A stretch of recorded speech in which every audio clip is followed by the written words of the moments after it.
Hello friends, આજે આપણે વરસાદમાં ખાવાની મજા આવે એવા ગરમા ગરમ ભરેલા મરચાના ભજીયા બનાવીશું. તો આ ભજીયા બનાવવા ફક્ત તમે મરચાનો મસાલો કરી લેશો તો જ આ ભજીયા ખાવાની મજા આવે છે.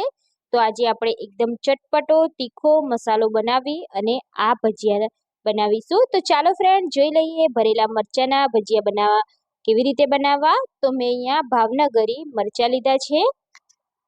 તો આ મરચા વજનમાં 300 ગ્રામ જેટલા છે.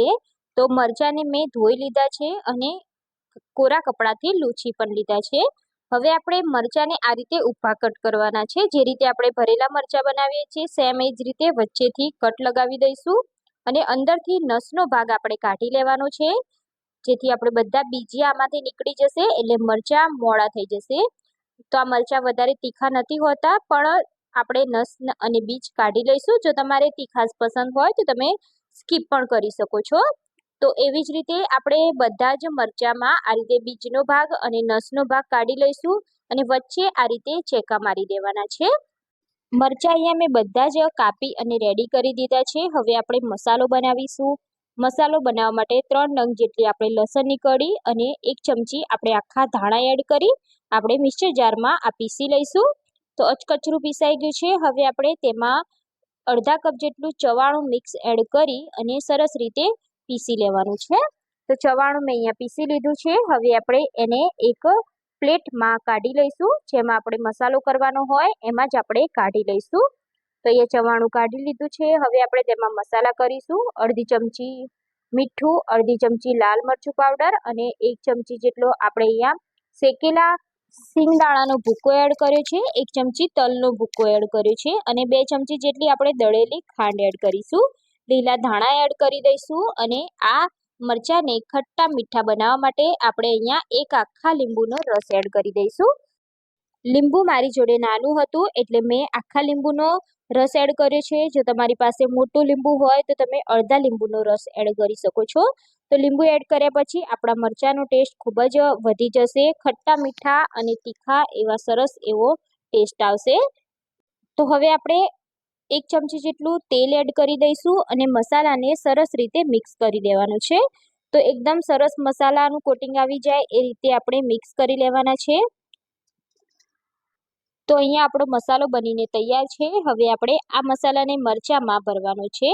તો આપણે મરચાને આપણે આ રીતે વચ્ચે કટ માર્યું હતું એમાં જ આ મસાલો ભરીશું અને એકદમ પરફેક્ટ રીતે મસાલો આપણે ભરીશું. દબાઈને મસાલો ભરીશું તો જ મરચાના ભજીયા ખાવામાં ટેસ્ટી લાગશે. તો મસાલો આપણે એકદમ સરસ રીતે ભરવાનો છે. તો અહીંયા તમે જોઈ શકો છો કે આપણે ભજીયા મરચામાં ભરી દીધો છે. એવી જ રીતે આપણે બધા મરચામાં મસાલો ભરી અને તૈયાર કરી દઈશું.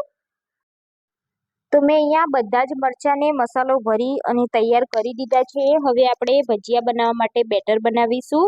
તો બેટર બનાવવા માટે 1.5 કપ જેટલો આપણે બેસન લેવાનો છે. એમાં 1/4 કપ જેટલો આપણે ચોખાનો લોટ લઈશું, જેથી આપણા ભજીયા એકદમ ક્રિસ્પી બને. અને આપણે મીઠું સ્વાદ મુજબ એડ કરીશું અને અડધી ચમચીથી પણ ઓછી હળદર એડ કરી દઈશું. હવે આપણે બધું સરસ રીતે મિક્સ કરી લેવાનું છે અને થોડું થોડું પાણી એડ કરતા જઈ આપણે બેટર બનાવવાનું છે. તો બેટર આપણે વધારે જાડું પણ નહીં અને વધારે પતલું પણ નહીં એ રીતનું બનાવીશું. જે રીતે આપણે બટેકા વડાનું બેટર બનાવતા હોય સેમ એ જ રીતે આપણે બેટર બનાવવાનું છે. તો પાણી આપણે થોડું થોડું કરીને એડ કરીશું, જેથી બેસનના લમ્સ ના બને. તો અહીંયા તમે જોઈ શકો છો કે મેં થોડું થોડું પાણી એડ કરી રિબિનના જેમ પડે એ રીતનું બેટર બનાવી લીધું છે. તો બેટરને આપણે 5 મિનિટ સાઈડમાં રાખી દઈશું, જેથી આપણું બેસન સરસ એવો સેટ થઈ જાય. 5 મિનિટ જેવું થઈ ગયું છે. હવે આપણે ચપટી જેટલો ખાવાનો સોડા એડ કરીશું અને આપણે ગરમ તેલ 1 ચમચી જેટલું એડ કરીશું અને બેટરને આ રીતે થોડું ફેટી લેવાનું છે. તો બેટરને તમે જોઈ શકો છો કે એકદમ ફ્લફી અને ફૂલેલું બેટર થઈ ગયું છે. તો આપણું બેટર એકદમ પરફેક્ટ છે. હવે આપણે આમાંથી ભજીયા પાડીશું.